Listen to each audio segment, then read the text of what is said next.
Well, thank you very much, everybody. It's really an honor. Speaker Johnson, Vice President Vance, First Lady of the United States,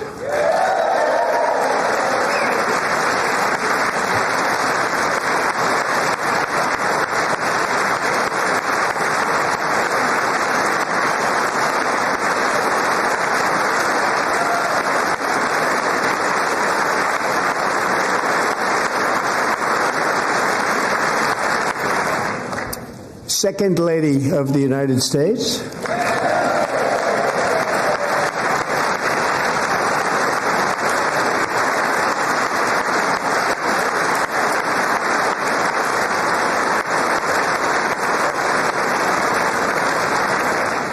members of Congress, and my fellow Americans. Our nation is back, bigger, better, richer, and stronger than ever before.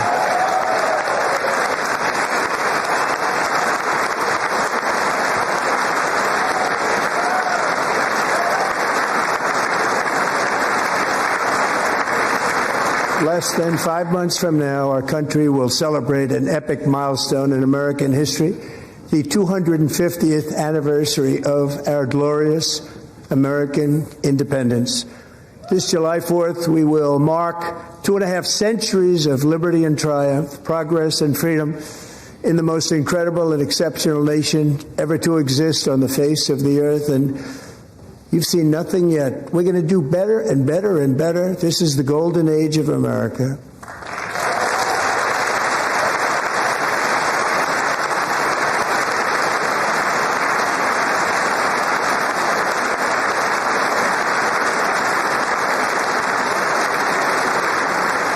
When I last spoke in this chamber 12 months ago, I had just inherited a nation in crisis with a stagnant economy, inflation at record levels, a wide open border, horrendous recruitment for military and police, rampant crime at home, and wars and chaos all over the world.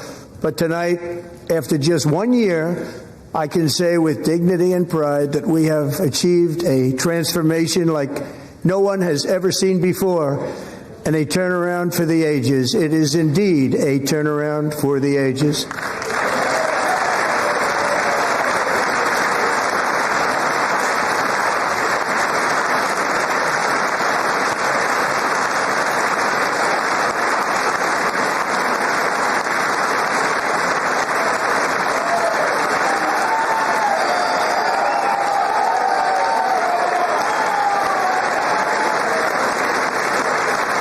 And we will never go back to where we were just a very short time ago. We're not going back. Today our border is secure.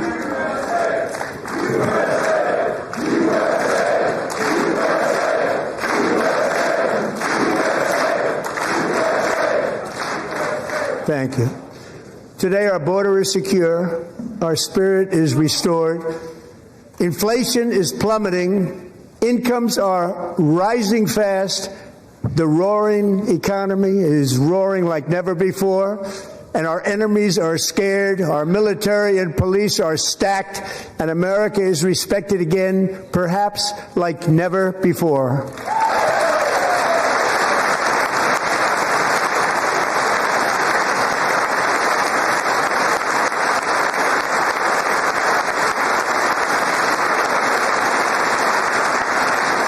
After 4 years in which millions and millions of illegal aliens poured across our borders, totally unvetted and unchecked, we now have the strongest and most secure border in American history by far.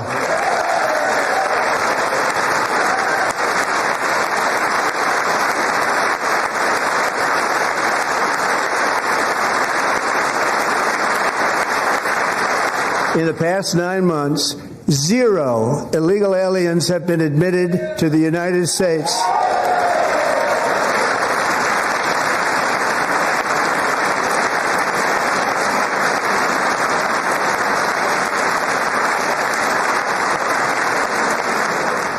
But we will always allow people to come in legally, people that will love our country and will work hard to maintain our country.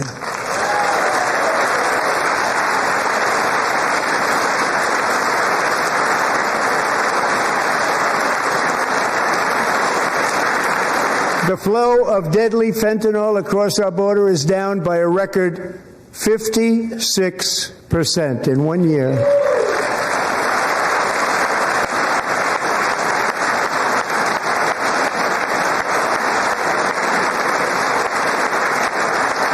And last year, the murder rate saw its single largest decline in recorded history. This is the biggest decline, think of it, in recorded history, the lowest number in over 125 years, year 1900. In fact, substantially before my wonderful father, I had a wonderful father, Fred, before he was born, substantially before he was born.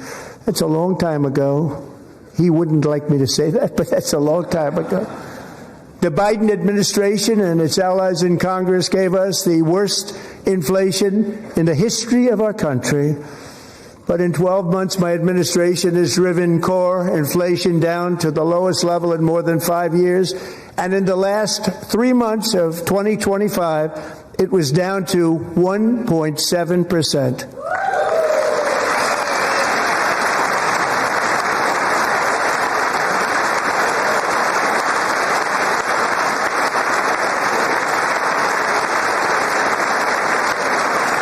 Gasoline, which reached a peak of over $6 a gallon in some states under my predecessor, it was quite honestly a disaster, is now below $2.30 a gallon in most states, and in some places $1.99 a gallon. And when I visited the great state of Iowa just a few weeks ago, I even saw $1.85 a gallon for gasoline.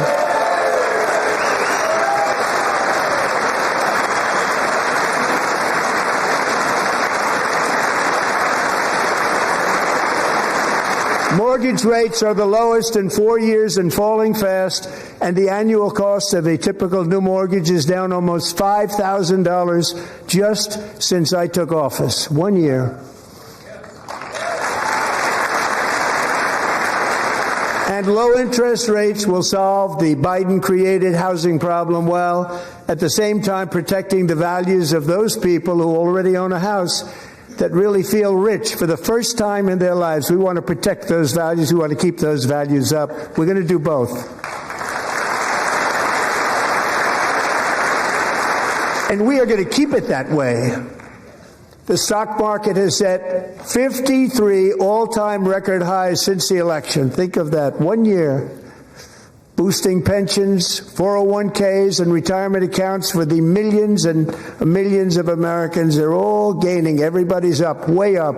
In 4 long years, the last administration got less than $1 trillion in new investment in the United States. And when I say less, substantially less. In 12 months, I secured commitments for more than $18 trillion pouring in from all over the globe.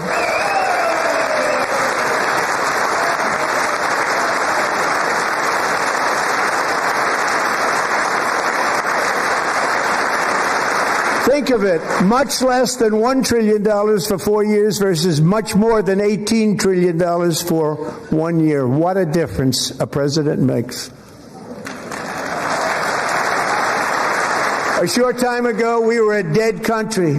Now we are the hottest country anywhere in the world, the hottest.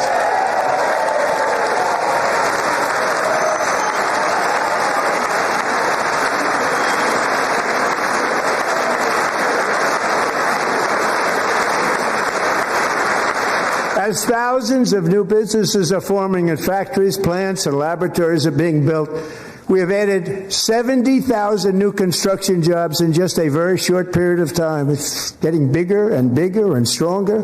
Nobody can believe what they're watching. American oil production is up by more than 600,000 barrels a day, and we just received from our new friend and partner, Venezuela, more than 80 million barrels of oil.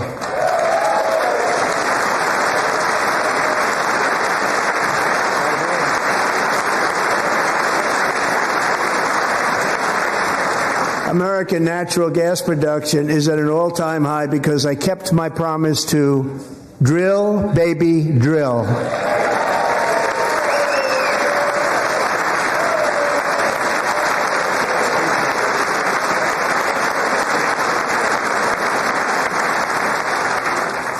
More Americans are working today than at any time in the history of our country. Think about that. Any time in the history of our country, more working today. And 100% of all jobs created under my administration have been in the private sector.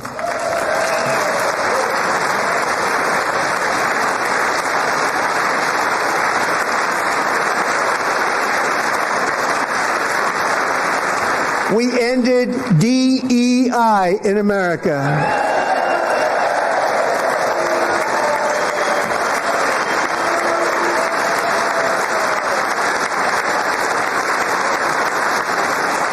We cut a record number of job-killing regulations, and in 1 year we have lifted 2.4 million Americans, a record, off of food stamps.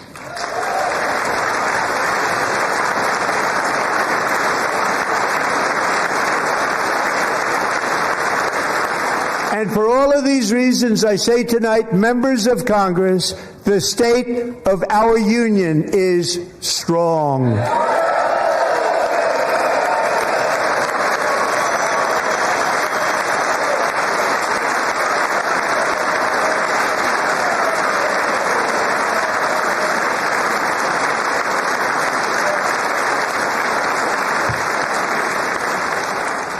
Our country is winning again. In fact, we're winning so much that we really don't know what to do about it.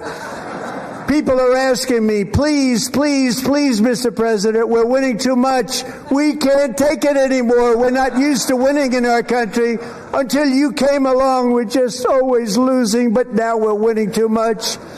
And I say, no, no, no, you're going to win again. You're going to win big. You're going to win bigger than ever. And to prove that point, here with us tonight is a group of winners who just made the entire nation proud. The men's gold medal Olympic hockey team. Come on in.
That's the first time I've ever seen them get up. And actually, not all of them did get up.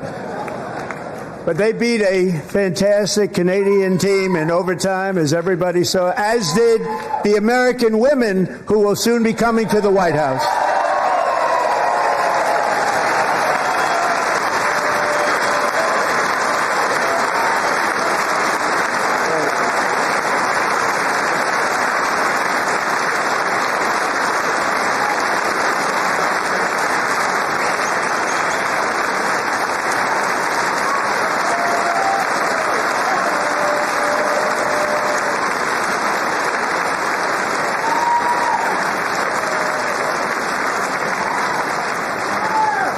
They were in the Oval Office before, and I just want to say a second very big congratulations to Team USA. But I have to say that, and I told them this, and we took a vote of the team. I said, anybody votes no, I'm not doing it.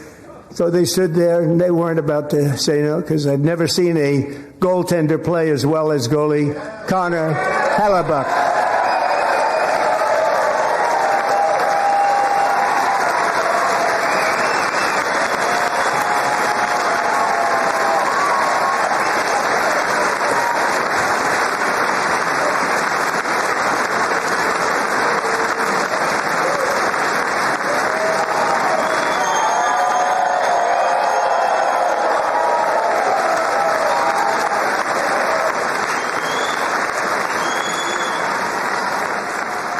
Think of it, 46 shots on goal, and I asked him, the one shot, the one where you put your stick in the back and it hit the neck of your stick and bounced off, you practiced that, or was that a little lucky? He refused to answer that question.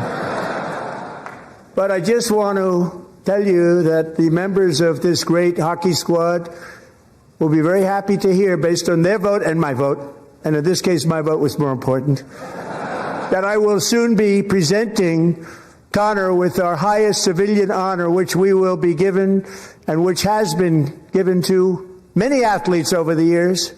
But when I say many, not too many, like 12, it's called the highest civilian honor in our country, the Presidential Medal of Freedom.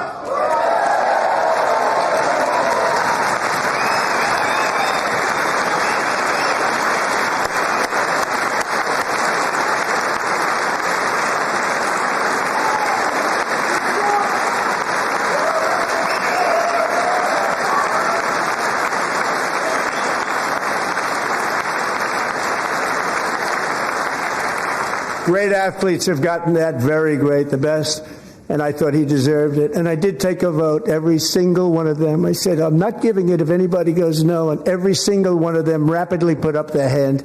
So I want to thank you all. What a special job you did. What special champions you are. Thank you very much.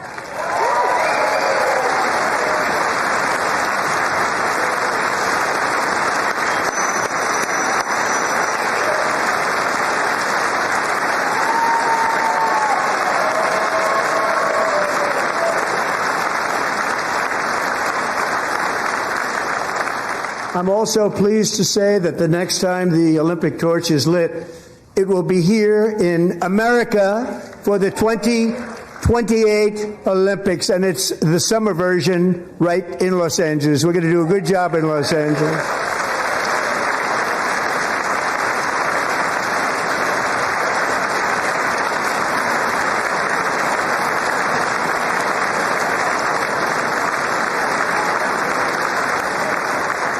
And Los Angeles is going to be safe, just like Washington, D.C. is now one of the safest cities in the country.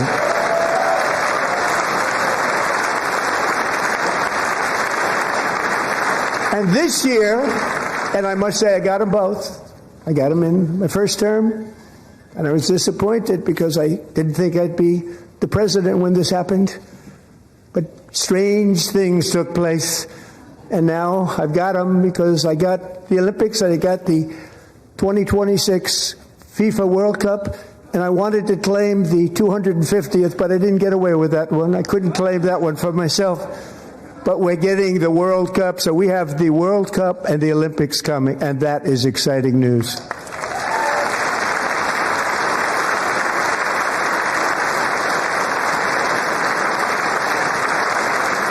So this will be a year to celebrate our country and the heroes who have kept it free.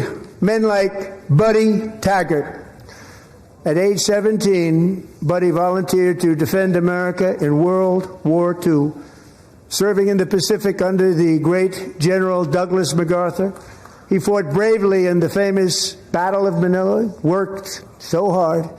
He was badly wounded and almost killed by enemy machine guns in Luzon. And 81 years ago this month, he liberated the largest internment camp in the Philippines, one of the largest anywhere in the world. But he earned many honors, including a Purple Heart and a Bronze Star, came home, started a family, and tonight he is in the gallery looking forward to July 4th, 2026, his 100th birthday.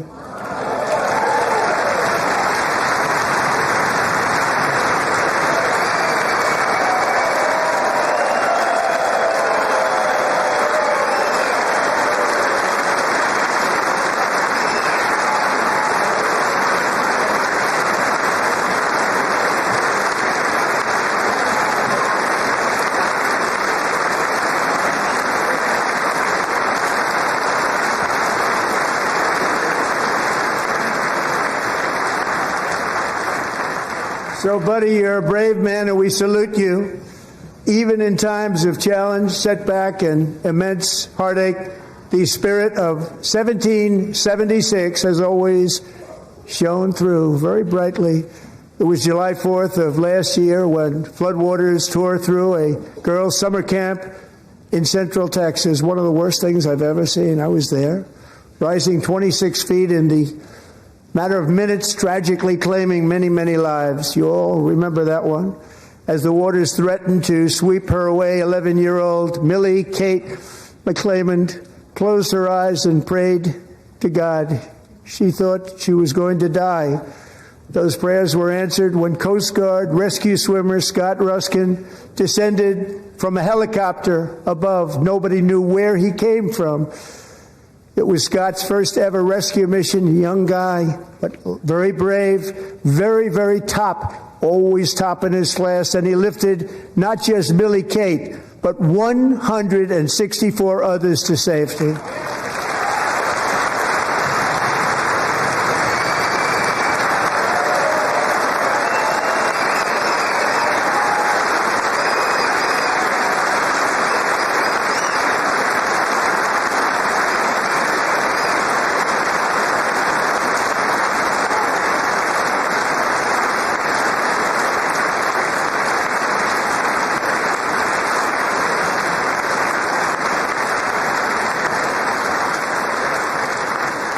People watched Scott from a distance, and they couldn't believe what they were seeing. The winds were blowing, the rain was pouring, everything was going, and that rapid water, nobody's ever seen anything like it. They said, wow, that's something. Tonight, Scott and Millie Kate are here together, reunited for the very first time. Thank you, Scott, Millie Kate.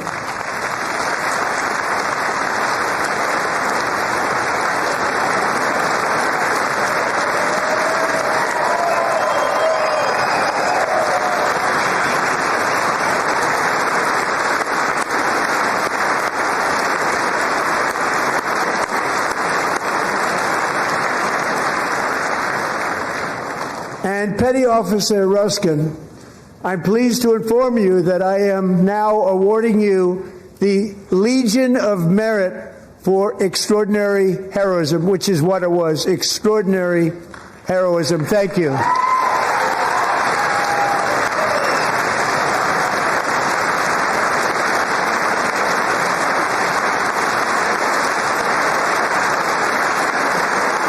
And I'd like to have the military aide to please come down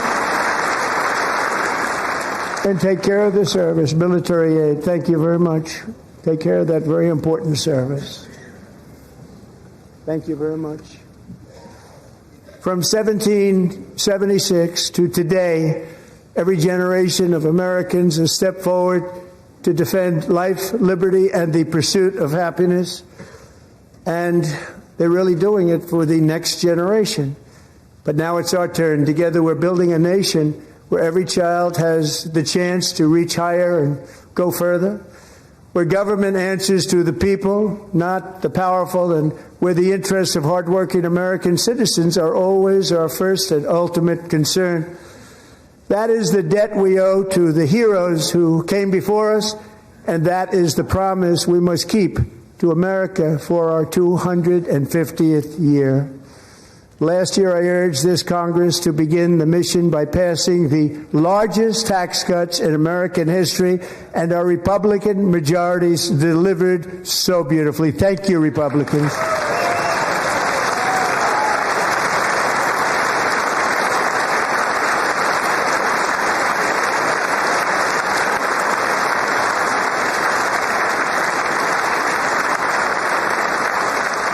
All Democrats, every single one of them, voted against these really important and very necessary massive tax cuts.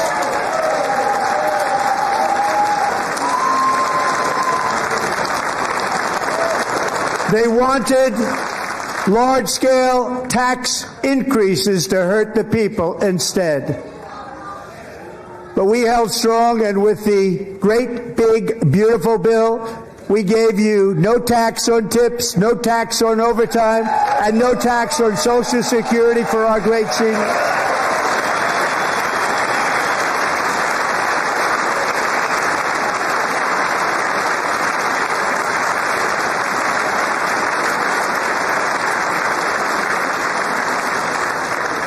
also made interest on auto loans tax deductible the first time, but only if the car is made in America.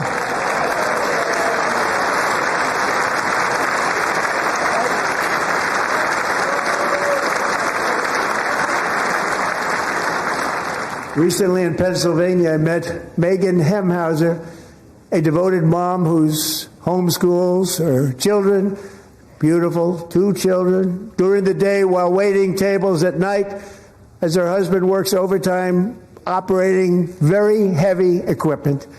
Megan is here this evening and she's happy to tell you that she is so much richer because with no tax on tips, no tax on overtime, and her expanded child tax credit done again by Republicans, Megan and her husband will take home more than $5,000 extra just for the year, cutting her tax bill in more than half.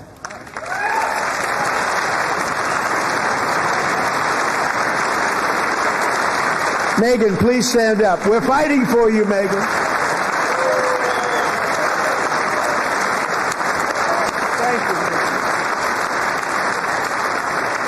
Thank you, Megan. We're fighting for you, Megan. Under our bill, parents like Megan can also activate their children's brand new Trump accounts. And I didn't name it. I did not name that.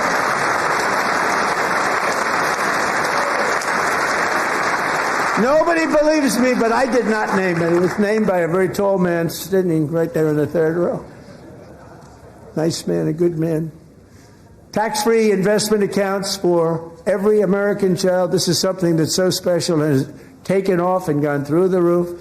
Millions will be pre-funded courtesy of the U.S. Treasury and private individuals like Michael and Susan Dell, who have donated $6.25 billion to fund the Trump accounts for 25 million American children.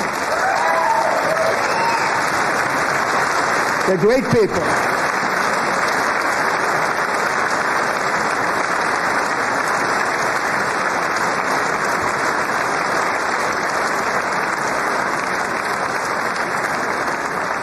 When I asked Michael Dell, how do you make all that money? He said, well, I just sat on my dorm in school and I made computers and I'd sell them to people. And I just kept selling and selling and selling. And pretty amazing story. That's called the American dream. He sold a lot of computers, a lot of those laptops. So I congratulate him on that. But I really thank him and Susan, as well as others like Brad Gerstner, a very tremendous guy. He was behind it right from the beginning. Brad Gerstner. Thank you, Brad.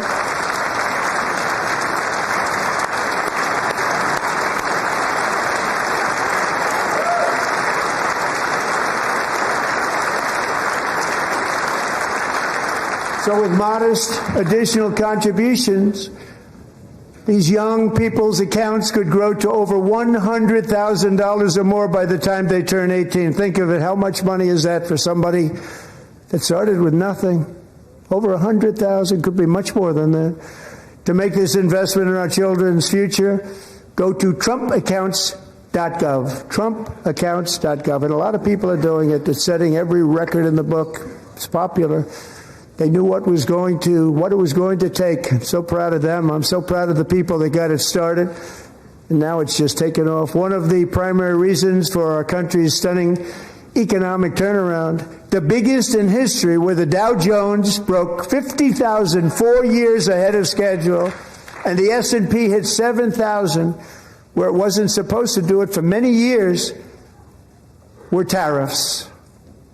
I used these tariffs, took in hundreds of billions of dollars to make great deals for our country, both economically and on a national security basis. Everything was working well. Countries that were ripping us off for decades are now paying us hundreds of billions of dollars. They were ripping us so badly, you all know that. Everybody knows it. Even the Democrats know it. They just don't want to say it. And yet these countries are now happy, and so are we. We made deals. The deals are all done. And they're happy. They're not making money like they used to, but we're making a lot of money. There was no inflation, tremendous growth, and the big story was how Donald Trump called the economy correctly and 22 Nobel Prize winners in economics didn't. They got it totally wrong. They got it really wrong. And then just 4 days ago, an unfortunate ruling from the United States Supreme Court. It just came down. It came down. Very unfortunate ruling. But the good news is that almost all countries and corporations want to keep the deal that they already made, right, Scott? Knowing that the legal power that I, as president, have to make a new deal could be far worse for them, and therefore they will continue to work along the same successful path that we had negotiated before the Supreme Court's unfortunate involvement. So despite the disappointing ruling, these powerful country-saving, it's saving our country, the kind of money we're taking in, peace-protecting. Many of the wars I settled was because of the threat of tariffs. I wouldn't have been able to settle them without. Will remain in place under fully approved and tested alternative legal statutes, and they have been tested for a long time. They're a little more complex, but they're actually probably better, leading to a solution that will be even stronger than before. Congressional action will not be necessary. It's already time-tested and approved. And as time goes by, I believe the tariffs paid for by foreign countries will, like in the past, substantially replace the modern-day system of income tax, taking a great financial burden off the people that I love.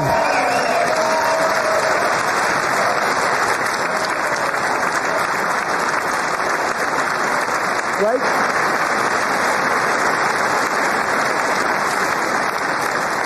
Moving forward, factories, jobs, investment, and trillions of dollars will continue pouring into the United States of America because we finally have a president who puts America first. Put America first.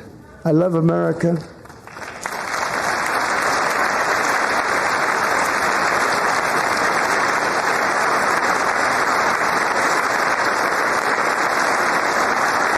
For decades before I came along, we had the exact opposite.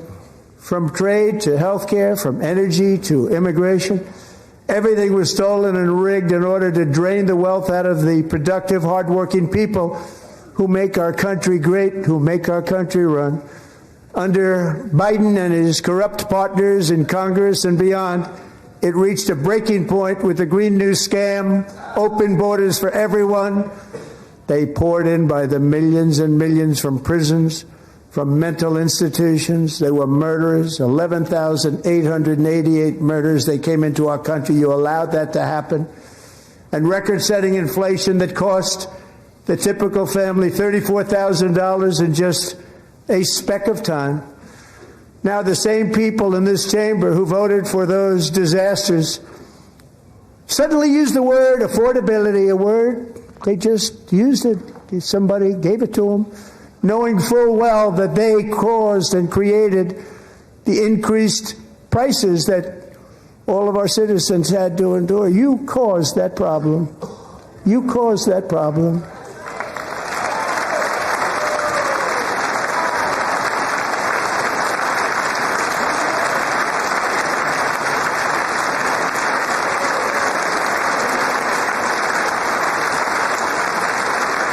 They knew their statements were a lie. They knew it. They knew their statements were a dirty, rotten lie. Their policies created the high prices. Our policies are rapidly ending them. We are doing really well. Those prices are plummeting downward.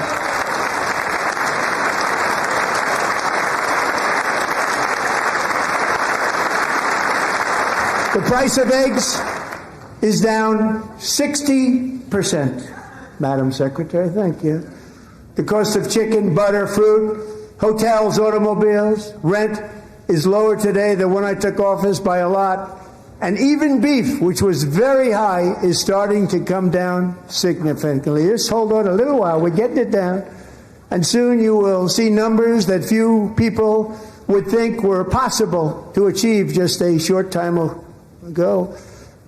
Nobody can believe when they see the kind of numbers, and especially energy, when they see energy going down to numbers like that, they cannot believe it. It's like another big tax cut. I'm also confronting one of the biggest ripoffs of our times, the crushing cost of health care caused by you. Since the passage of the Unaffordable Care Act, sometimes referred to as Obamacare, big insurance companies have gotten rich. It was meant for the insurance companies, not for the people. With our government giving them hundreds and hundreds of billions of dollars a year as their stock prices soared 1,000, 1,200, 1,400, and even 1,700%, like nothing else. That's why I introduced the great health care plan. I want to stop all payments to big insurance companies and instead give that money directly to the people so they can buy their own health care, which will be better health care at a much lower cost.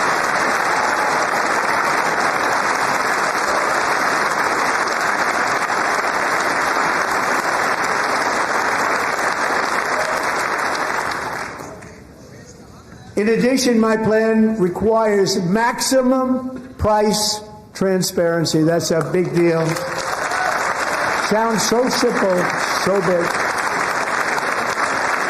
And I did that in my first term, and the Democrats immediately terminated it with full knowledge that they were doing a very bad thing for the people. Costs were going to go way up, and that's what happened, and now I'm bringing them way down on health care and everything else. I'm also ending the wildly inflated cost of prescription drugs like has never happened before.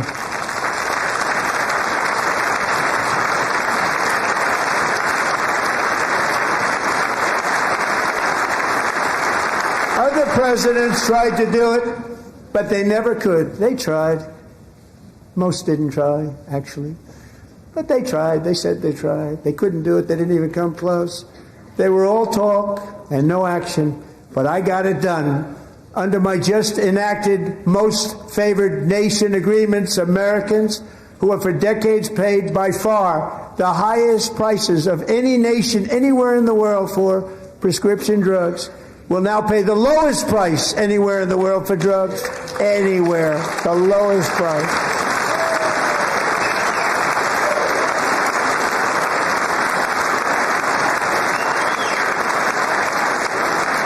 So in my first year of the second term, should be my third term, but strange things happen. I took prescription drugs, a very big part of health care, from the highest price in the entire world to the lowest. That's a big achievement. The result is price differences of 300, 400, 500, 600% and more. All available right now at a new website called TrumpRx.gov. And I didn't name that one either, by the way.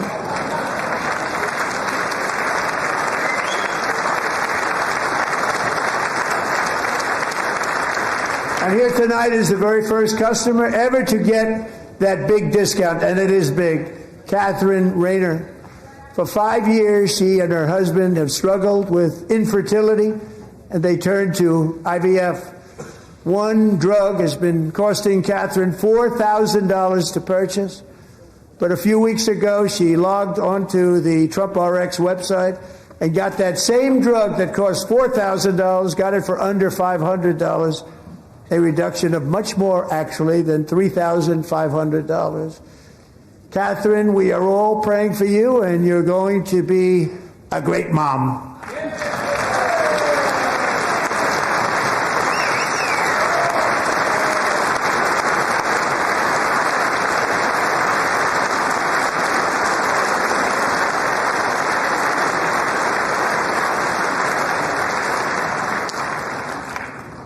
So now I'm calling on Congress to codify my most favored nation program into law. Now, the one thing I'm not sure it matters, because it's going to be very hard for somebody that comes along after me to say, let's raise drug prices by 700 or 800%. But John and Mike, if you don't mind, codify it anyway. They may do it. Codify it anyway. Thank you. Many Americans are also concerned that energy demand from AI data centers could unfairly drive up their electric utility bills. Tonight, I'm pleased to announce that I have negotiated the new Ratepayer Protection Pledge. You know what that is? We're telling the major tech companies that they have the obligation to provide for their own power needs. They can build their own power plants as part of their factory so that no one's prices will go up. And in many cases, prices of electricity will go down for the community, and very substantially down. This is a unique strategy never used in this country before. We have an old grid. It could never handle the kind of numbers, the amount of electricity that's needed. So I'm telling them they can build their own plant. They're going to produce their own electricity. It will ensure the company's ability to get electricity while at the same time lowering prices of electricity for you, and could be very substantial for all of you cities and towns. You're going to see some good things happen over the next number of years. Another pillar of the American dream that has been under attack is home ownership. With us tonight is Rachel Wiggins, a mom of two from Houston. She placed bids on 20 homes and lost all of those bids to gigantic investment firms that bypassed inspection, paid all cash, and turned those houses into rentals, stealing away her American dream. She was devastated. Stories like this are why last month I signed executive order to ban large Wall Street investment firms from buying up in the thousands single-family homes.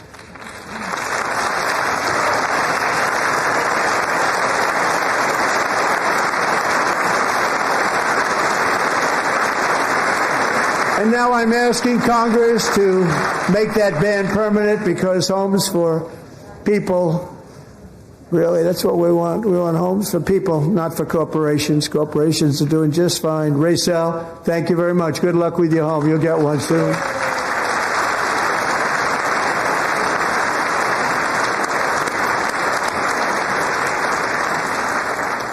We're also working to make it easier for Americans to save for retirement. And under this administration, we will always protect Social Security and Medicare. They are not protecting it for our seniors. We will always protect Social Security, Medicare, Medicaid.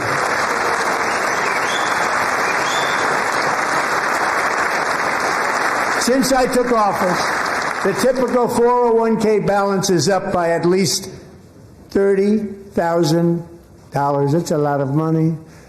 We have millions and millions of people, because the stock market has done so well, setting all those records. Your 401ks are way up. Yet half of all of working Americans still do not have access to a retirement plan with matching contributions from an employer.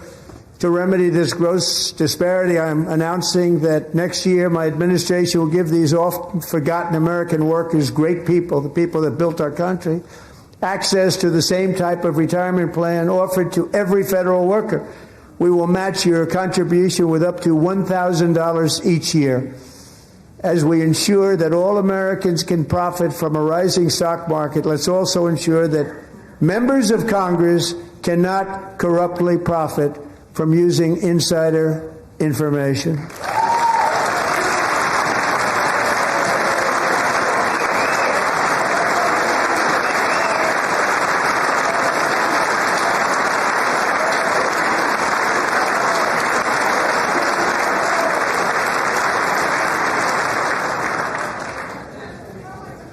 They stood up for that. I can't believe it. I can't believe it. Did Nancy Pelosi stand up if she was here? Doubt it. Pass the Stop Insider Trading Act without delay.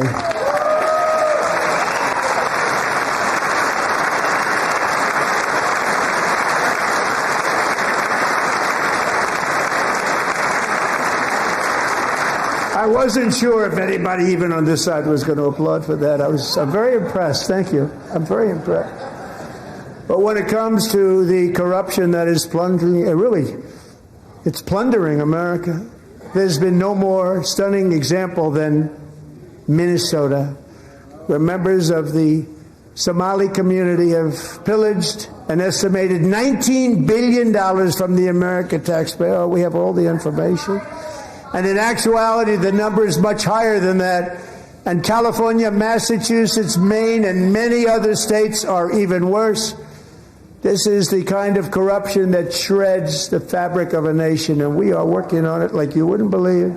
So tonight, although started 4 months ago, I am officially announcing the war on fraud to be led by our great Vice President J.D. Vance.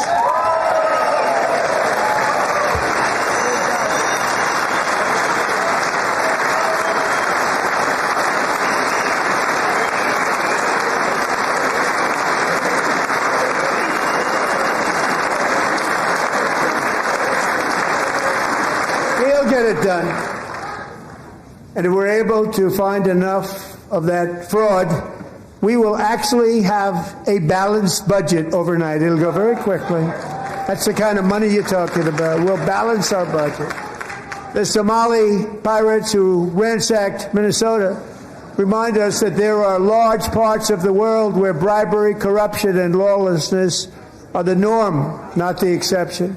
Importing these cultures through unrestricted immigration and open borders brings those problems right here to the USA, and it is the American people who pay the price in higher medical bills, car insurance rates, rent, taxes, and perhaps most importantly, crime.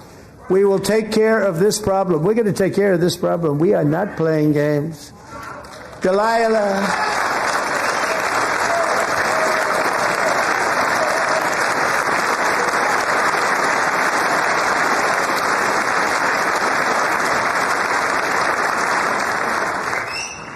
Delilah Coleman was only 5 years old in June 2024 when a 18-wheel tractor trailer plowed into her stopped car traveling at 60 miles an hour or more.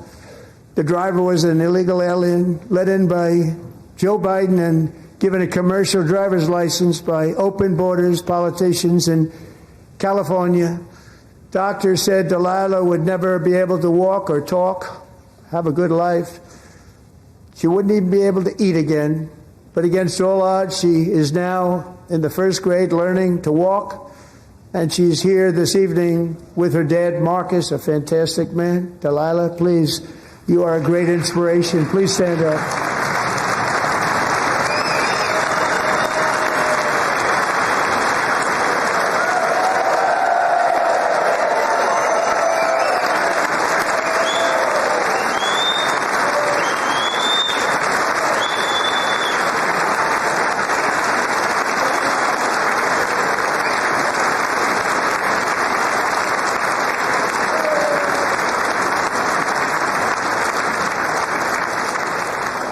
Thank you, Delilah. Many, if not most, illegal aliens do not speak English and cannot read even the most basic road signs as to direction, speed, danger, or location. That's why tonight I'm calling on Congress to pass what we will call the Delilah Law, barring any state from granting commercial driver's licenses to illegal aliens.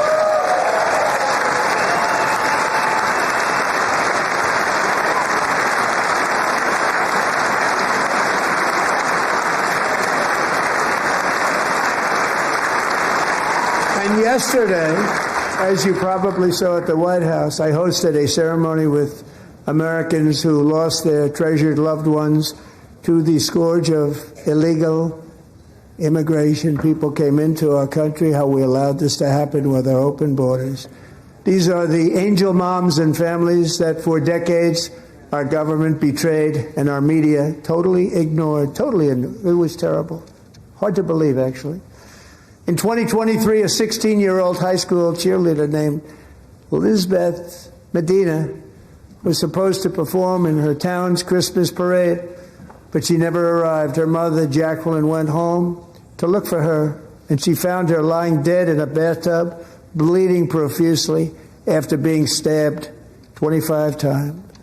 Elizabeth's killer was a previously arrested illegal alien who had broken in and brutally extinguished the brightest light in her family's life, violently and viciously. Her heartbroken mother is in the gallery to remind everyone in this chamber exactly why we are deporting illegal alien criminals to our country at record numbers, and we're getting them the hell out of here fast. We don't want them.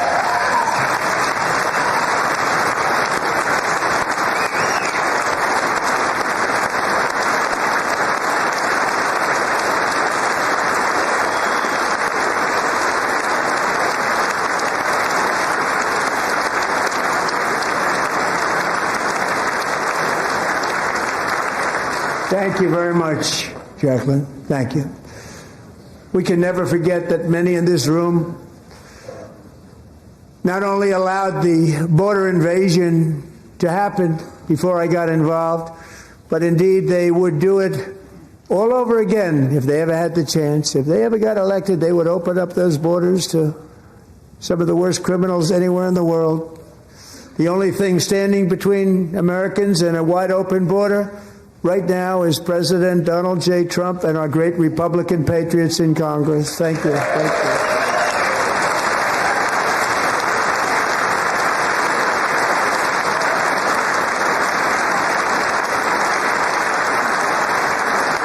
As we speak, Democrats in this chamber have cut off all funding for the Department of Homeland Security. It's all cut off.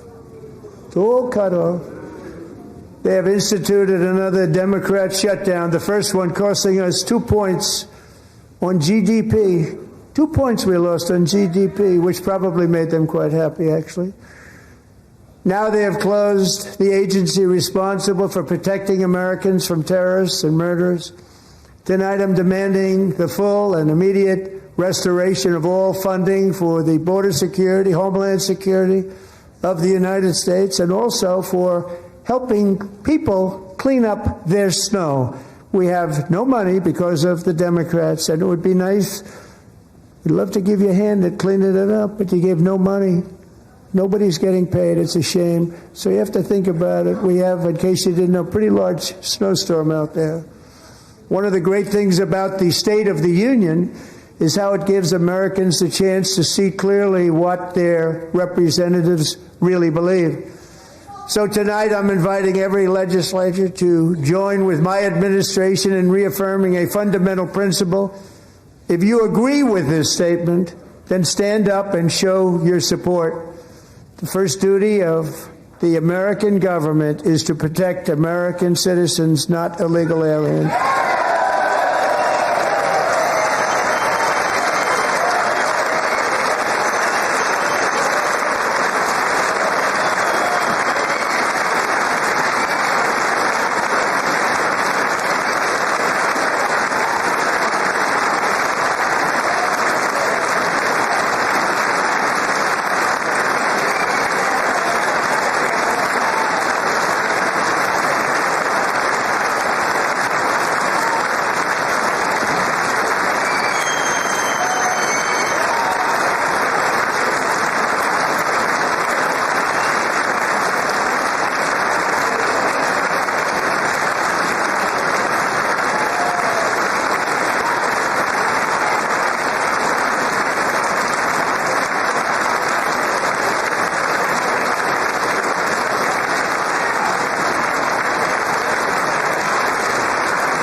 Isn't that a shame? You should be ashamed of yourself not standing up. You should be ashamed of yourself. That is why I'm also asking you to end deadly sanctuary cities that protect the criminals and enact serious penalties for public officials who block the removal of criminal aliens. In many cases, drug lords, murderers all over our country, they're blocking the removal of these people out of our country, and you should be ashamed of yourself.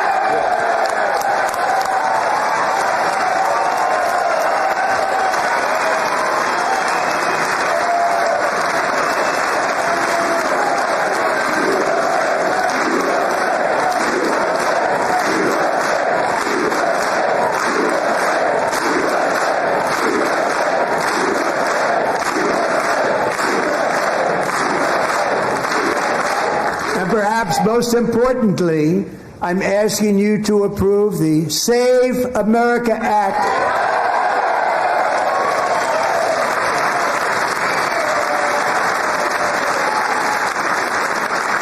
To stop illegal aliens and others who are unpermitted persons from voting in our sacred American elections. The cheating is rampant in our elections. It's rampant. It's very simple. All voters must show voter ID.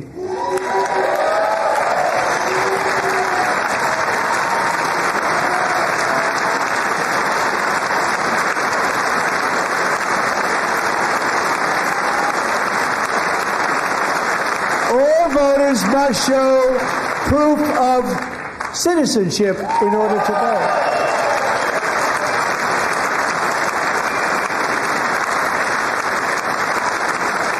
And no more crooked mail-in ballots except for illness, disability, military, or travel. None. And this should be an easy one. And by the way, it's polling at 89%, including Democrats. 89%.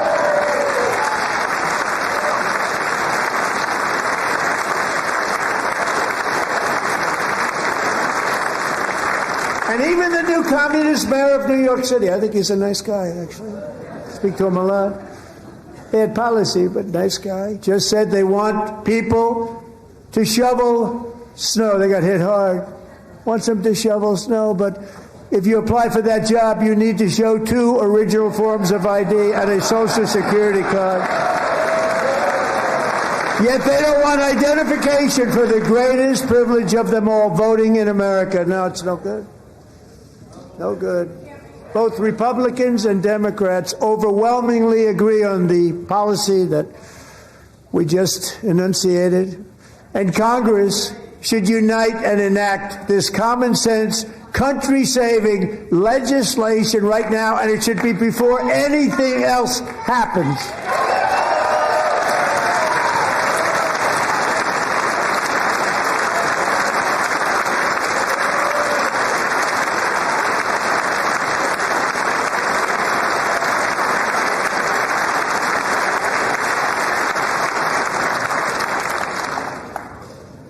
And the reason they don't want to do it, why would anybody not want voter ID? One reason, because they want to cheat. There's only one reason.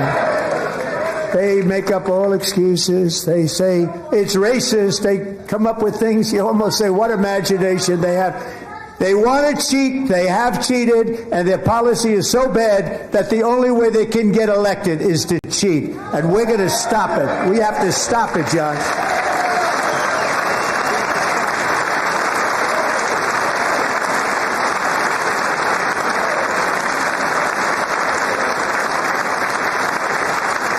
And here is one more opportunity to show common sense in government.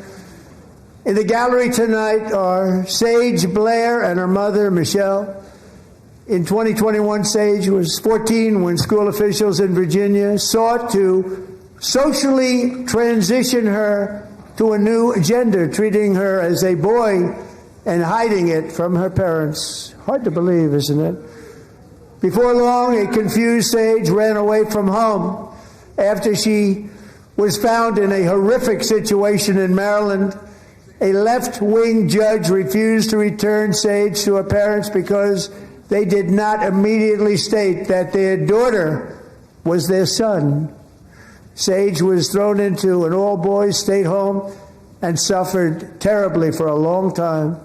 But today, all of that is behind them because Sage is a proud and wonderful young woman with a full-ride scholarship to Liberty University. Sage and Michelle, please stand up.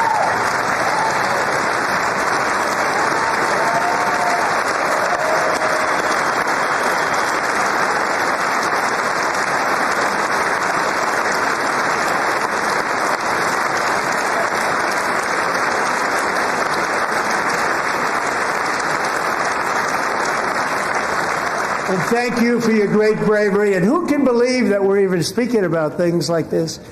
15 years ago, if somebody was up here and said that, they'd say, what's wrong with him? But now we have to say it because it's going on all over, numerous states, without even telling the parents. But surely we can all agree no state can be allowed to rip children from their parents' arms and transition them to a new gender against the parents' will. Who would believe that we've been talking about this? We must ban it, and we must ban it immediately.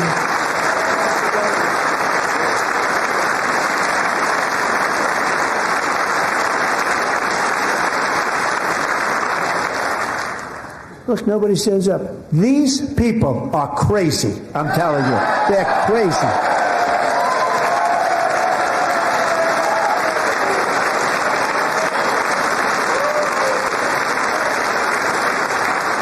Amazing. Gentlemen.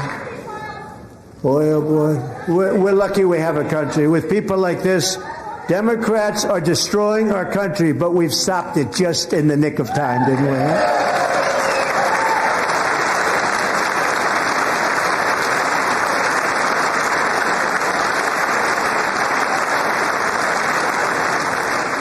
No one cares more about protecting America's youth than our wonderful First Lady, now a movie star. She's a movie star. Can you believe it?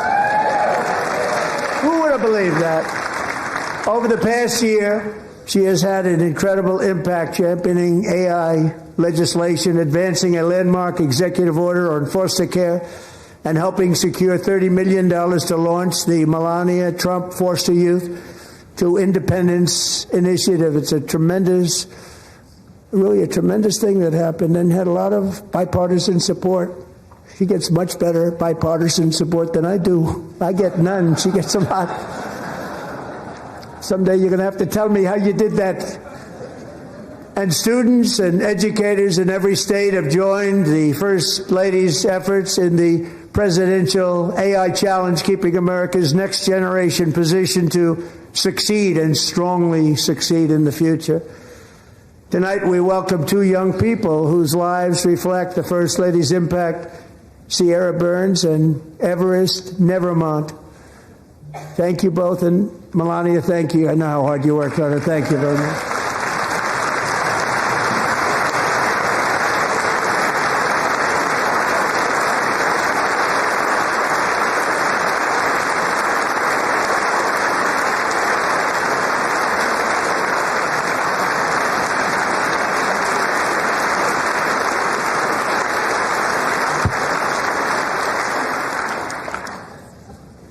I'm very proud to say that during my time in office, both the first 4 years and in particular this last year, there has been a tremendous renewal in religion, faith, Christianity, and belief in God. Tremendous renewal.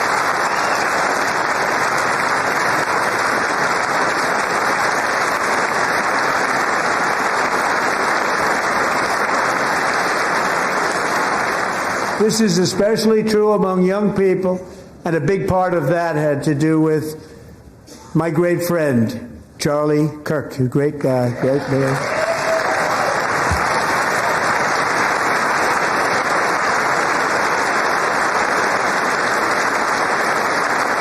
So last year, Charlie was violently murdered by an assassin and martyred, really martyred for his beliefs. His wonderful wife, Erica, is with us tonight. Erica, please stand.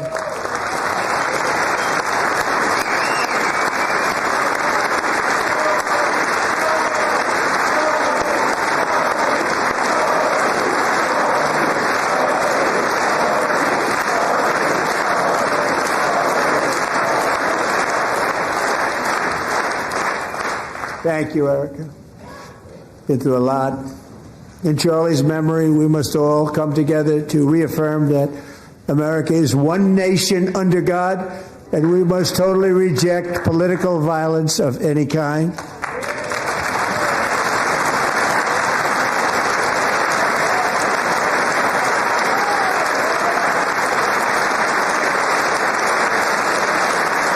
We love religion, and we love bringing it back. And it's coming back at levels that nobody actually thought possible. It's really a beautiful thing to see. Above all, unleashing America's promise requires keeping our communities safe. We have made incredible strides, yet dangerous repeat offenders continue to be released by pro-crime Democrat politicians again and again.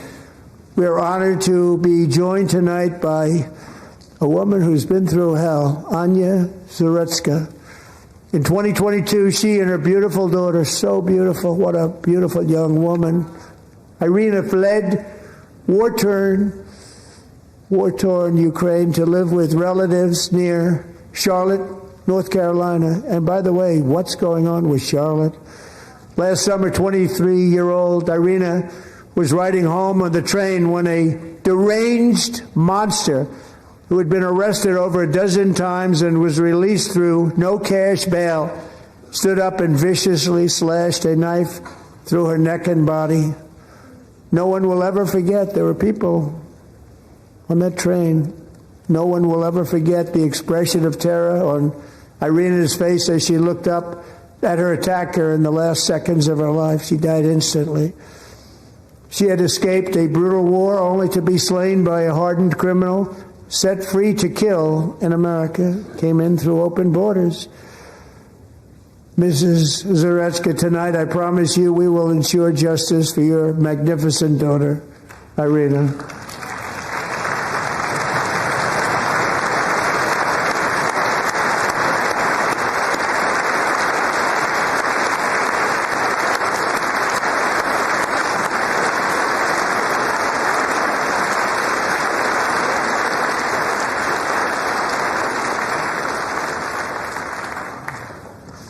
How do you not stand? How do you not stand? I'm asking this Congress to pass tough legislation to ensure that violent and dangerous repeat offenders are put behind bars, and importantly, that they stay there.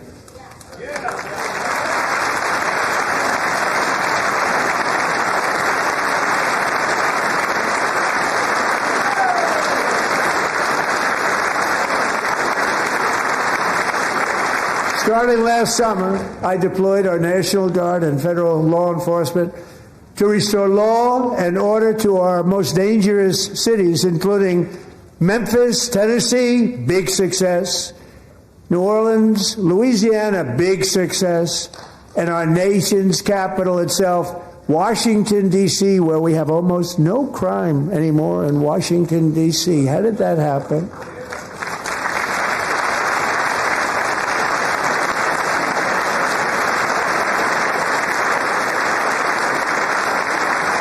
In fact, crime in Washington is now at the lowest level ever recorded, and murders in D.C. this January were down close to 100% from a year ago.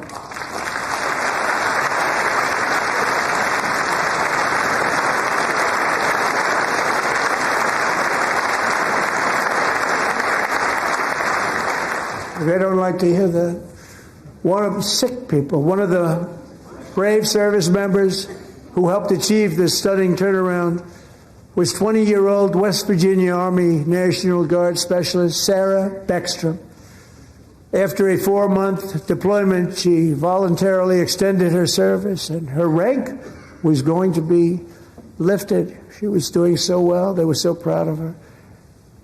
But the very next day, she was on patrol near the White House when she was ambushed and shot in the head by a terrorist monster from Afghanistan. Shouldn't have been in our country. And all because she wore the uniform of our nation. She was shot.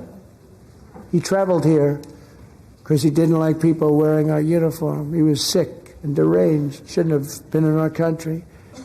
Sarah Beckstrom died in order to defend our capital, and we are honored to be joined by her wonderful parents, Gary and Evalie.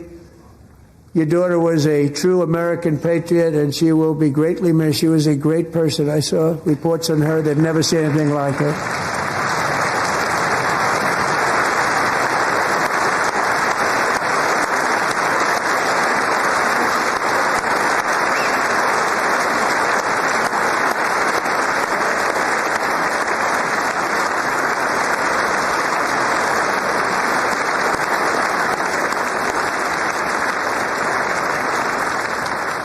So sorry. Thank you very much. A great young lady. I saw reports that were like Perfect. She was perfect.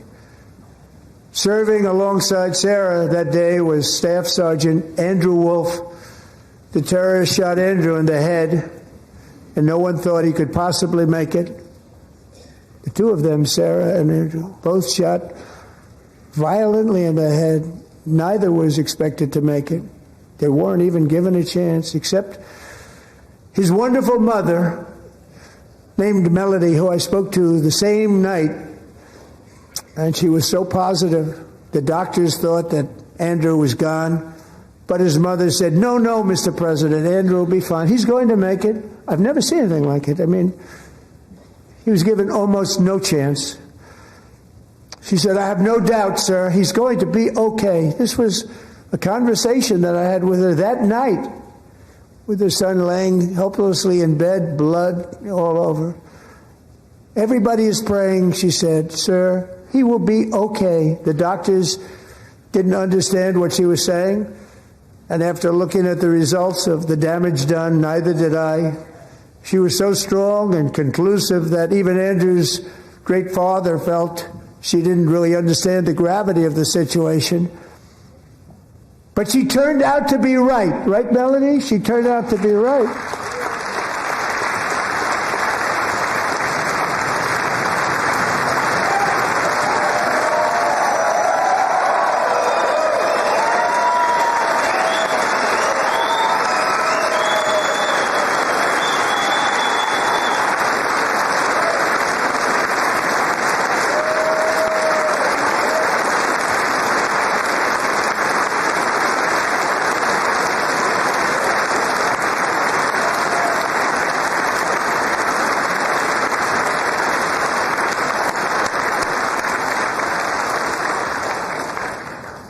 Amazing, actually. I said, where does this woman come from? She's the most positive person I've ever met.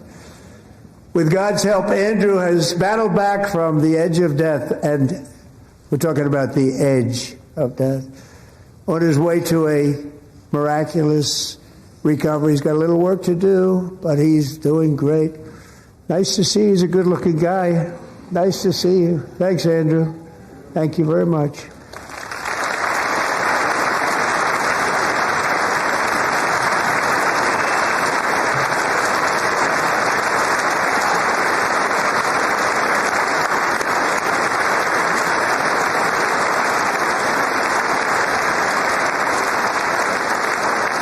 So, Andrew, while you're up, now I'm going to ask a highly respected General James Seward to present Staff Sergeant Andrew Wolf and the great family of Sarah Beckstrom with the award created by our late, great President George Washington himself. It's called the Purple Heart.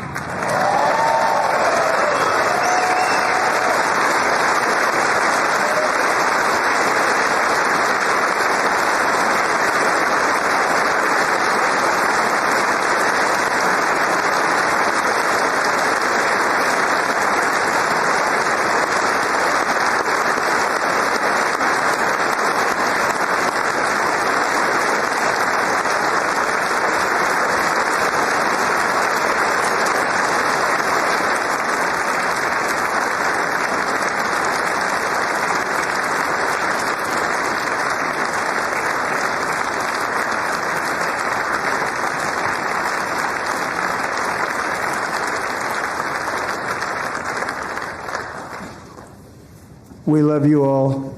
Love you. We're proudly restoring safety for Americans at home, and we are also restoring security for Americans abroad.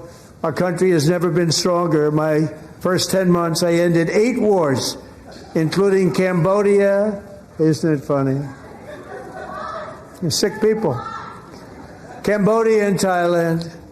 Pakistan and India would have been a nuclear war. 35 million people, said the Prime Minister of Pakistan, would have died if it were not for my involvement. Kosovo and Serbia, Israel and Iran, Egypt and Ethiopia, Armenia and Azerbaijan, the Congo and Rwanda, and of course the war in Gaza, which proceeds at a very low level. It's just about there.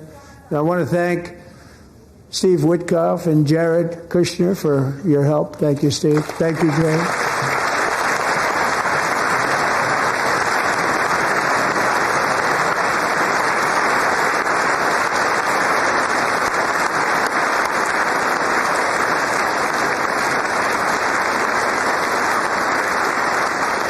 And I also want to thank the man they report to, Secretary of State Marco Rubio. Thank you, Marco.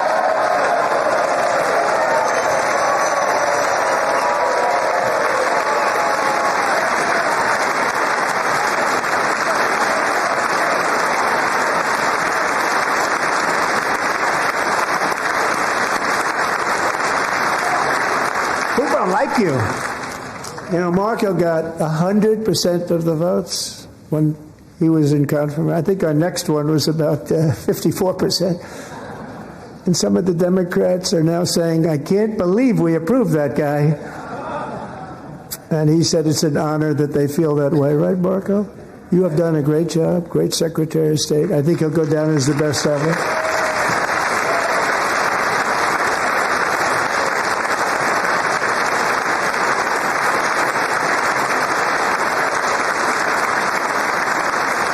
Under the ceasefire I negotiated, every single hostage, both living and dead, has been returned home. Can you believe that?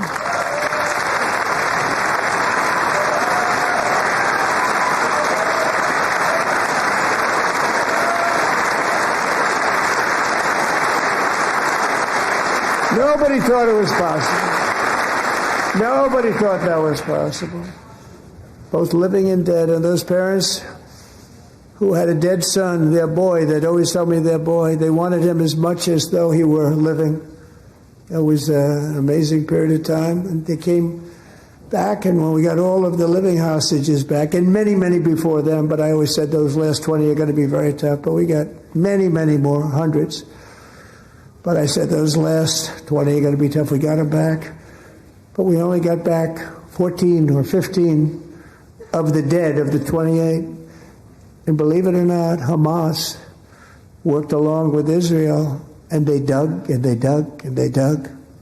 It's a tough thing to do, going through bodies all over, passing up 100 bodies sometimes for each one that they found. Tough job. And they finally got it back to 27. And then Steve and Jared, they got it back to 28. They found all 28. Nobody thought that was possible, but we did it. And I remember the family of the 28th. They were so grieved, but they were so happy as it's possible to be. They had their boy back. The mother said, "Sir, we have our boy back." What a period of time that was, but we got them all back. So thank you both very much. Great job.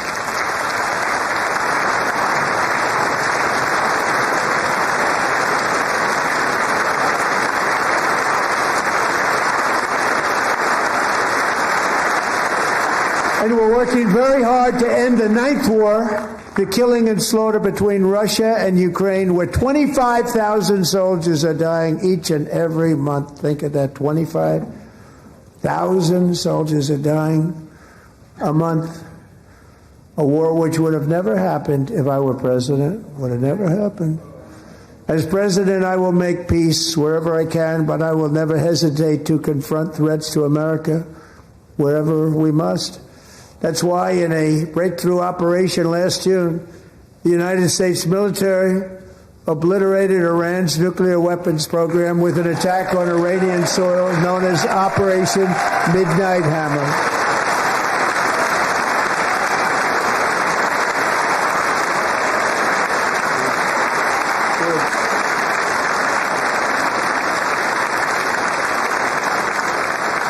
For decades, it had been the policy of the United States never to allow Iran to obtain a nuclear weapon.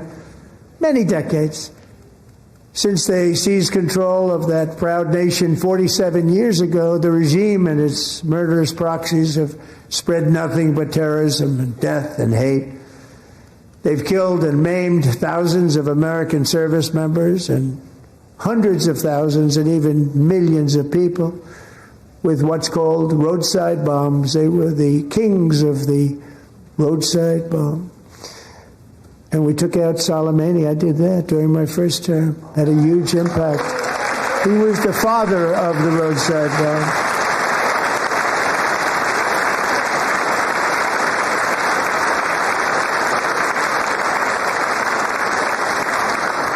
And just over the last couple of months with the protests, they've killed at least, it looks like, 32,000 protests. 32,000 protesters in their own country.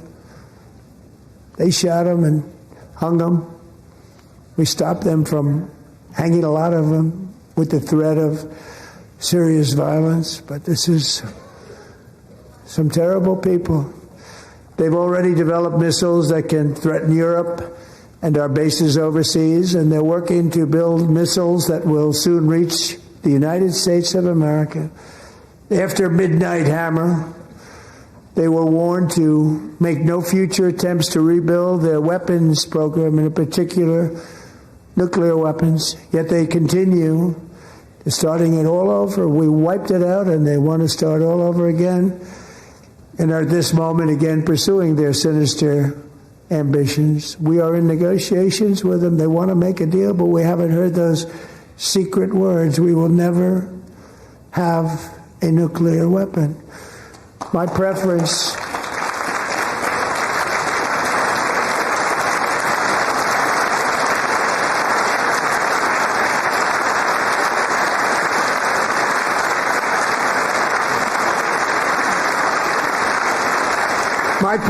is to solve this problem through diplomacy.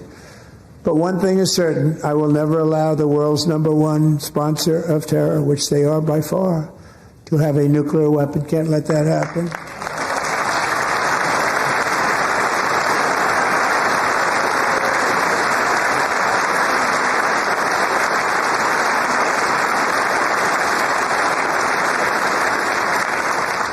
And no nation should ever doubt America's resolve. We have the most powerful military on earth. I rebuilt the military in my first term. We're going to continue to do so. Also, we just approved a $1 trillion budget. We have no choice. We have to be strong, because hopefully we will seldom have to use this great power that we built together. It's really called peace through strength, and it's been very, very effective.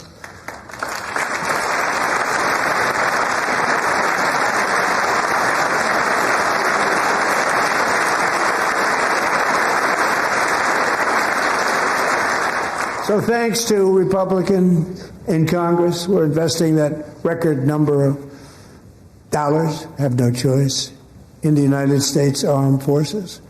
Also creating a lot of jobs, but we're not even doing it for that reason. Because as I said, we have more jobs, more people working today than ever before in the history of our country.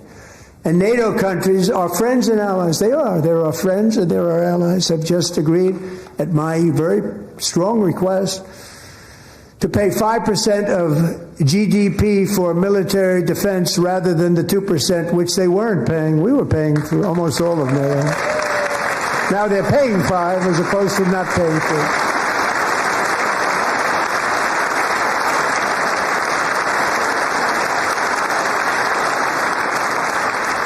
And getting that 5% was something which everyone said would never be done, could not happen. We got it really easily. One meeting. And big difference between 2% that's not paid. We were paying the freight of many of them. Very few were paid up. Now 5%, then they're paid. And everything we send over to Ukraine is sent through NATO, and they pay us in full. They pay us totally in full. Every branch of our armed forces is setting records for recruitment. This is so exciting. And every service member recently...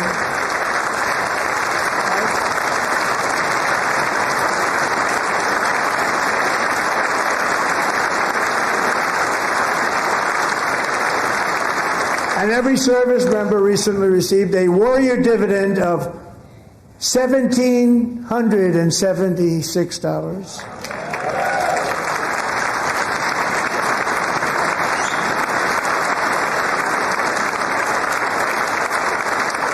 You know, they put it on my desk. We got the money from tariffs and other things, a lot of money we have. We have much more money than people understand.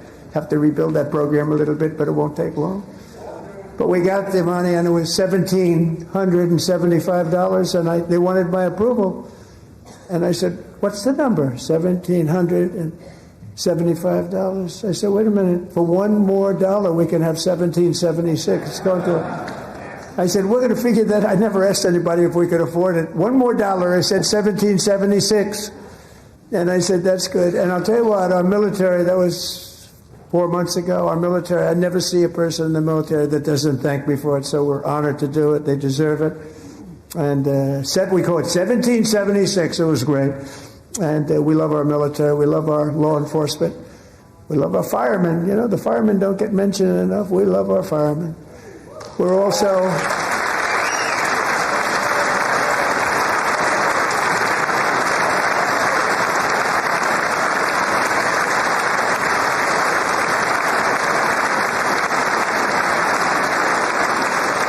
We're also restoring American security and dominance in the Western Hemisphere, acting to secure our national interests and defend our country from violence, drugs, terrorism, and foreign interference. For years, large swaths of territory in our region, including large parts of Mexico, really large parts of Mexico, have been controlled by murderous drug cartels. That's why I designated these cartels as foreign terrorist organizations, and I declared illicit fentanyl as a weapon of mass destruction.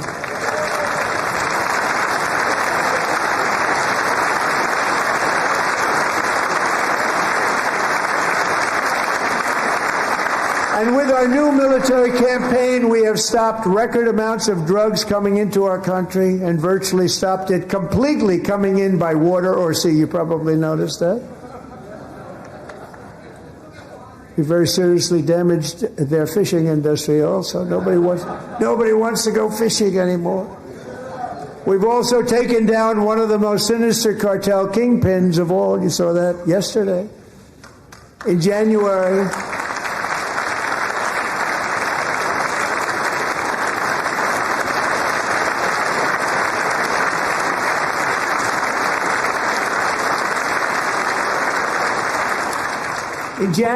elite American warriors carried out one of the most complex, spectacular feats of military competence and power in world history. No one's seen anything like it. Foreign leaders, I won't tell you who, called me and they said, very impressive, very impressive. They couldn't believe, they all watched, they saw what happened. This is a different fighting force that we had years ago when we fought to tie. You know, it's a great fighting force. I'm so proud of it. Look at Space Force. Space Force is my baby, because we did that. My baby is becoming so important.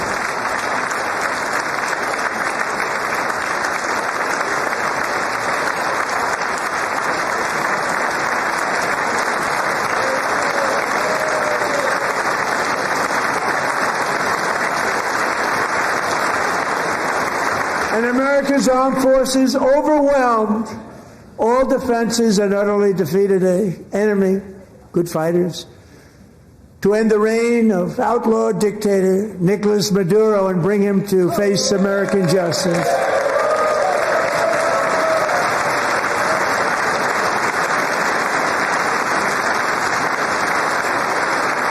This was an absolutely colossal victory for the security of the United States, and it also opens up a bright new beginning for the people of Venezuela. We're working closely with the new president of Venezuela, Delcy Rodriguez, to unleash extraordinary economic gains for both of our countries and to bring new hope to those who have suffered so terribly. They really did suffer. With us tonight is Alejandro Gonzalez. She grew up in a tight-knit Venezuelan family and was especially close to her beloved uncle Enrique. But after Enrique ran for office and opposed Maduro, he was kidnapped by Maduro's security forces and thrown into the regime's really infamous prison in Caracas. Alejandro feared she would never see her uncle again. She feared for her own life also. But since the raid, we have worked with the new leadership, and they have ordered the closure of that vile prison and released hundreds of political prisoners already, with more to come. Alejandro, I'm pleased to inform you that not only has your uncle been released, but he is here tonight. We brought him over to celebrate his freedom with you in person. Enrique, please come down.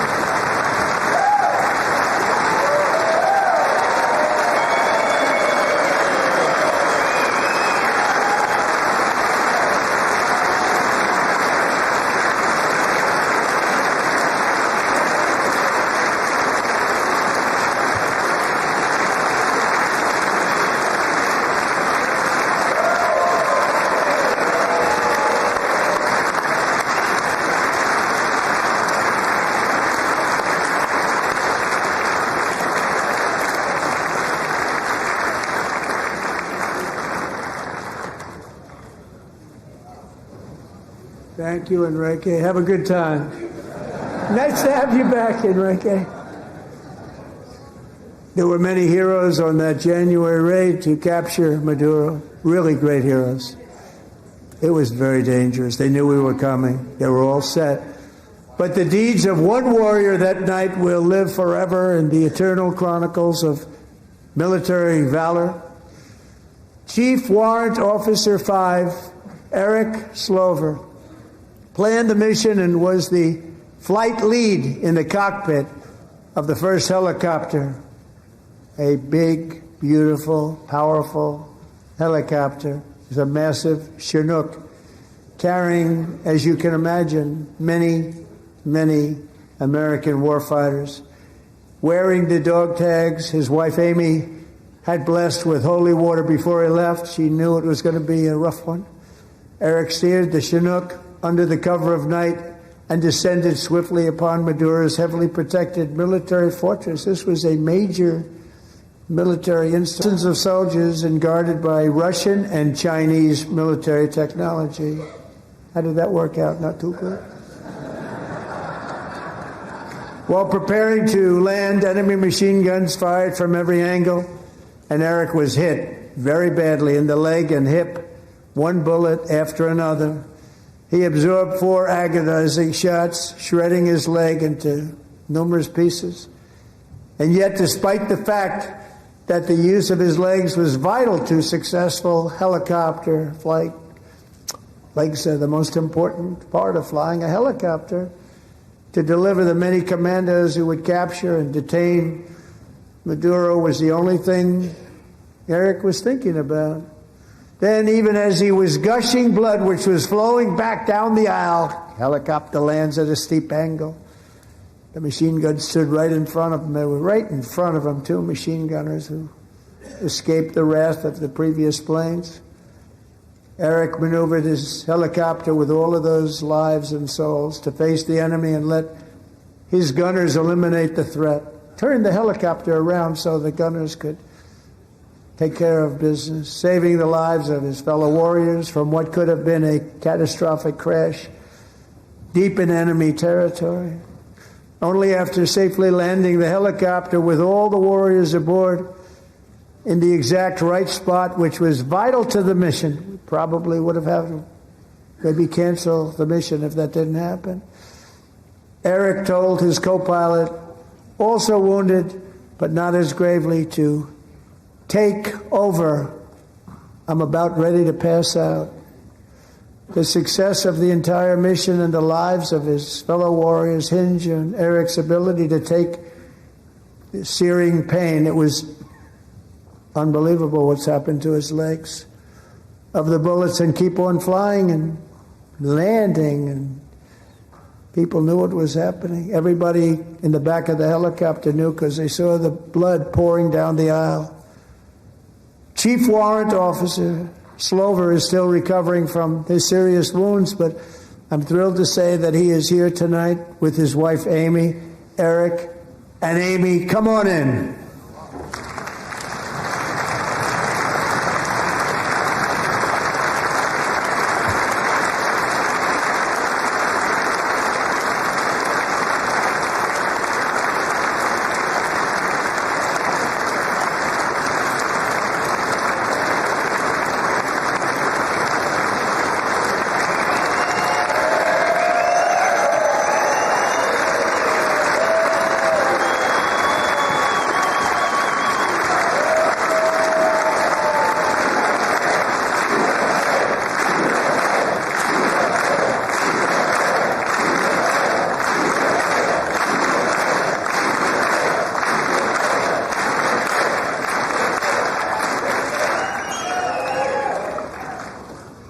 So we have a surprise for Eric and Amy. In recognition of Eric's actions above and beyond the call of duty, I would now like to ask General Jonathan Braga to present Chief Warrant Officer Slover with our nation's highest military award, the Congressional Medal of Honor.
Well, thank you very much, Eric and Amy.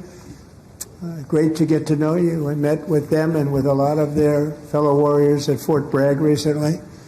You notice the name Fort Bragg. We have it back. We brought it back. We won the First World War with it, the Second World War with it, and then they decided to change the name. So we changed it back. Everybody wanted to change back, too. And 10 of Eric's fellow warriors from that incredible night of victory will also be receiving medals at a private ceremony that will soon be held at the White House, and Eric will be there. Thank you.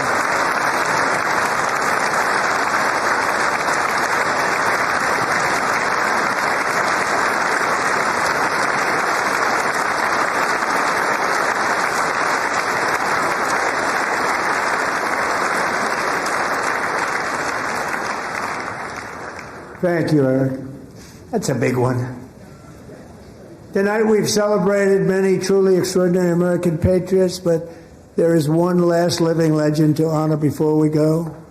He is one more heroic American aviator, Navy fighter pilot. Royce Williams served in World War II, Korea, Vietnam, flying more than 220 missions.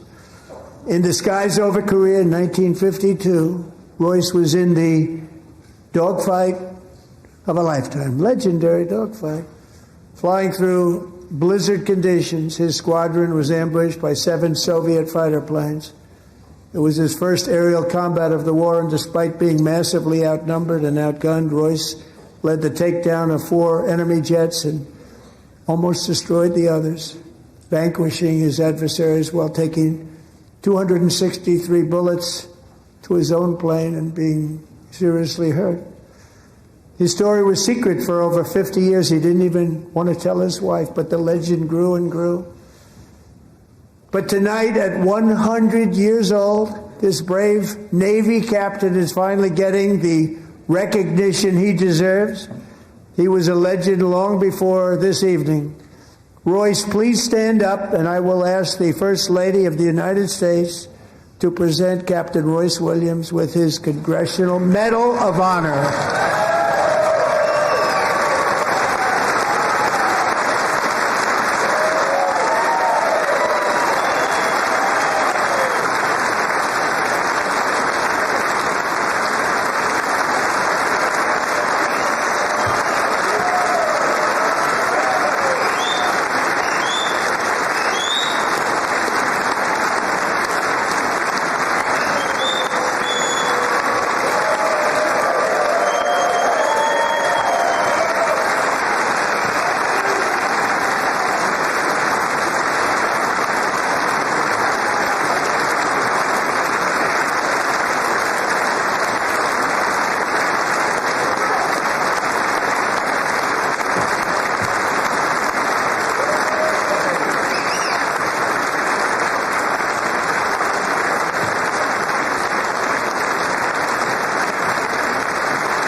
Thank you, Royce, and thank you, Eric. I've always wanted the Congressional Medal of Honor, but I was informed I'm not allowed to give it to myself, and I wouldn't know why I'd be taking it, but if they ever open up that law, I will be there with you someday.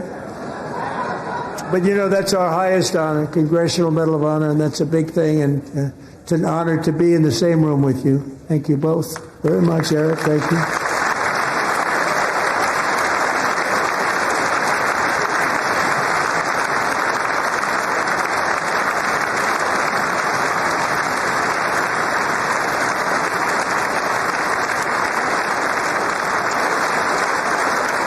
Thank you. 250 years is a long time in the life of a nation, but in another sense, it's really a mere moment in the eye of history. Two of the gentlemen we met in the gallery this evening took their first breaths 1 century ago, 100 years before that, on July 4th, 1826, the author of the Declaration of Independence, brilliant, Thomas Jefferson, drew his last breath. Just a single long human lifespan separates the giants who declared and won our independence from the heroes who stand among us tonight. Everything our nation has done, everything we have achieved, has been the work of those few great lifetimes. In those brief chapters, Americans built this nation from 13 humble colonies into the pinnacle of human civilization and human freedom, the strongest, wealthiest, most powerful, most successful nation in all of history. Americans ventured out across the daunting and dangerous continent. We carved paths through an unforgiving wilderness, settled a boundless frontier, and tamed the beautiful but very, very dangerous Wild West. From empty marshes and wide open plains, we raised up the world's greatest cities. Together we mastered the world's mightiest industries and shattered history's monstrous tyrannies. And we liberated millions from the chains of fascism, communism, oppression, and terror. Americans lifted humanity into the skies on the wings of aluminum and steel. And then we launched mankind into the stars on rockets powered by sheer American will and unyielding American pride. We wired the globe with our ingenuity. We captivated the planet with American culture. And now we are pioneering the next great American breakthroughs that will change the entire world. All of this and so much more is the enduring legacy, unmatched glory of the hardworking patriots who built and defended this country and who still carry the hopes and freedoms on all of humanity's backs. For years they were forgotten, betrayed, and cast aside, but that great betrayal is over and they will never be forgotten again, because when the world needs courage, daring, vision, and inspiration, it is still turning to America. And when God needs a nation to work his miracles, he knows exactly who to ask.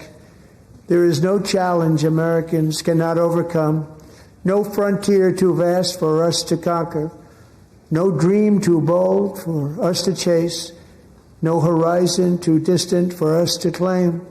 For our destiny is written by the hand of providence, and these first 250 years were just the beginning.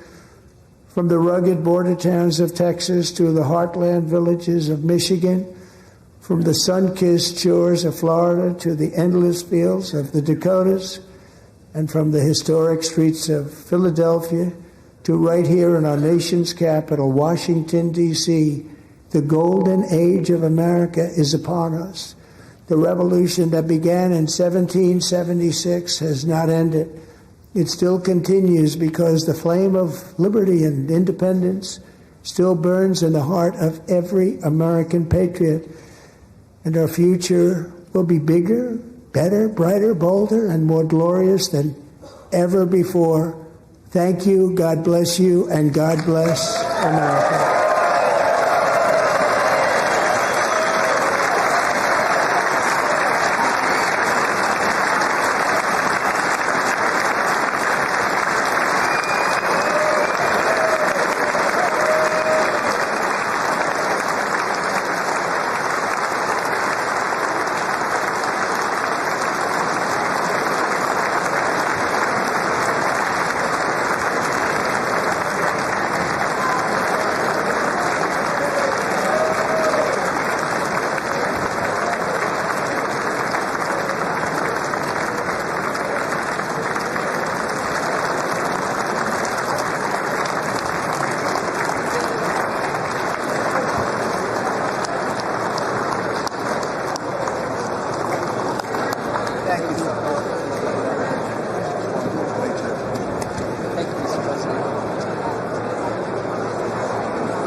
That was a home run. Mr. President. Hey.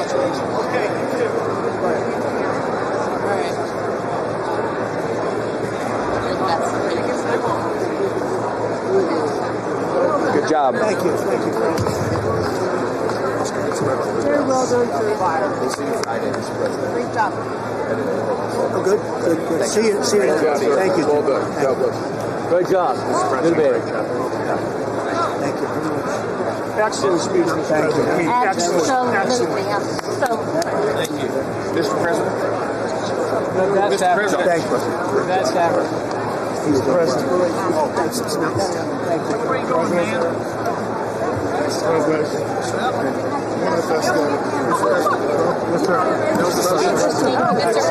One of the best. I'm so proud of yourself. Thank you for honoring those veterans.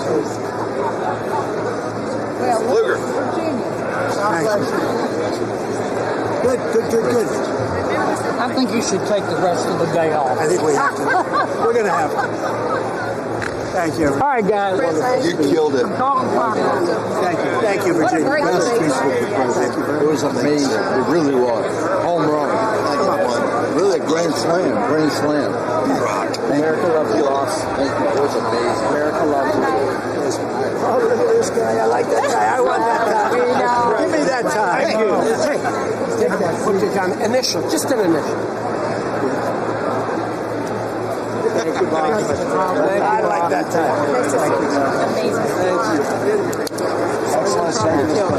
Thank you, everybody. Mr. President, outstanding speech, sir. Mr. President. He's getting them all. You did good. They love the insider trading stuff. How's he doing? He's a youngster. He fell asleep a couple times. You did amazing. You really did. Great speech. Proud of you. Great job, Mr. President. Thanks for your leadership. Mr. President, well done. God bless you. God bless you, sir. Thank you so much.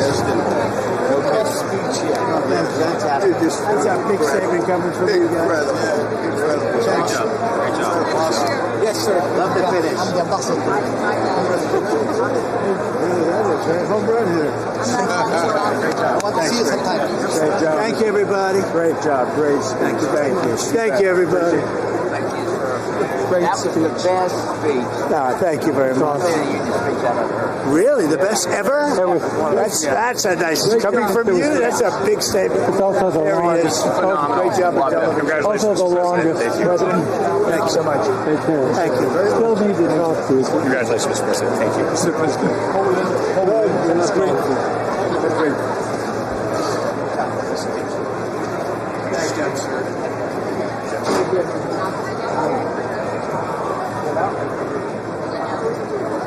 Yeah.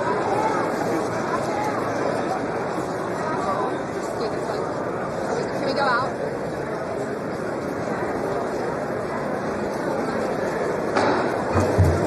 The chair declares the joint session of the two houses now dissolved.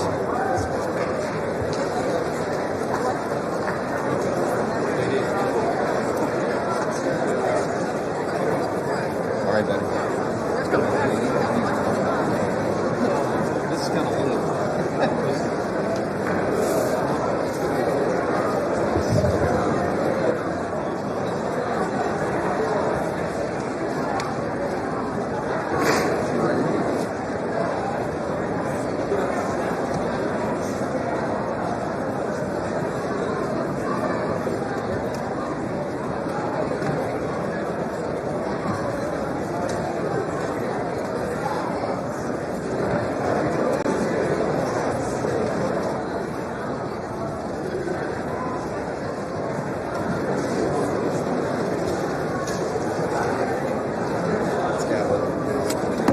The House will come to order. For what purpose does the gentleman from Louisiana seek recognition? Mr. Speaker, I move that the message of the President be referred to the Committee of the Whole on the State of the Union and on the Board of Affairs. Without objection.